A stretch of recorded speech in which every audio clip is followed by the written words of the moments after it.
kicking in with the last bit of the end of chapter 9 of the Srrws of Satan, where we have a very Dickens-like scene where after all this has happened and very much Lucio is like, well, if I was Satan, and Wellesley says like, oh, you'd celebrate. It's like, no, I wouldn't celebrate. I would despair because yet another soul gained for the Satan is yet another bar against him ever regaining heaven. So there's that. And indeed, there's very much a thing here of, okay, uh, he makes fun like, oh, we're all atheists. This is all silly stuff. But of course, that's what Satan would say. Satan would pretend to be an atheist to ensnare other people into his moral degradation of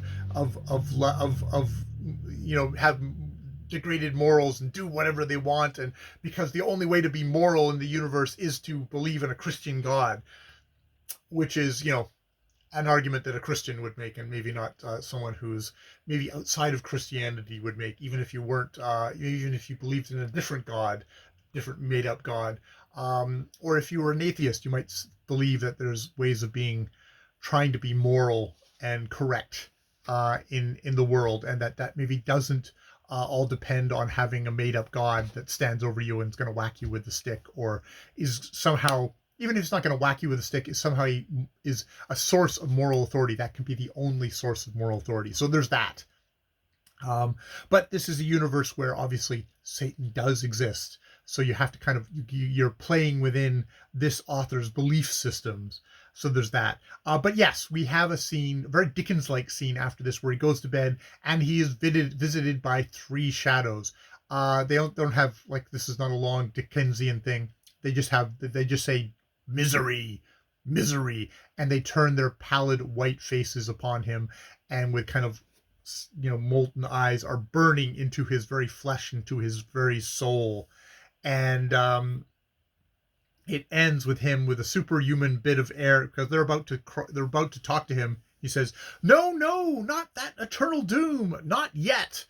And fighting the vacant air, I strove to beat back those intangible weird shapes that loomed above me, withering up my soul with the fixed stare of their angry eyes. And with a choking cry for help, I fell, as it were, into a pit of darkness, where I lay mercifully unconscious. So yes, he's gotten in bed with Satan. In a kind of a metaphorical sense, he really grooves on Lucio. He thinks Lucio is just amazing. And it's like Lucio continues to show exactly how fucking horrible he is, but he always seduces Wesley back. And it's like, whether Wesley's like, oh, surely you don't believe that, or, oh, I do think actually some way he was kind of touched by the Viscount Linton's suicide. And it's like, yeah, he was, because he's Satan and he's gotten another soul, and now he's that much further from God. So it's the irony, I guess.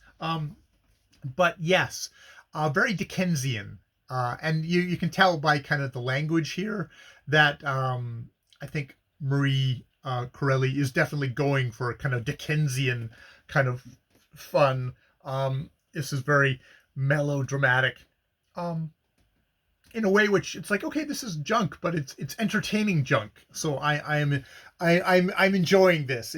She is no Edith Wharton, to put it lightly, but it's fun melodramatic junk, and I'm enjoying it. I can see why this is a bestseller of the time, even if it's I'm still just 24% in.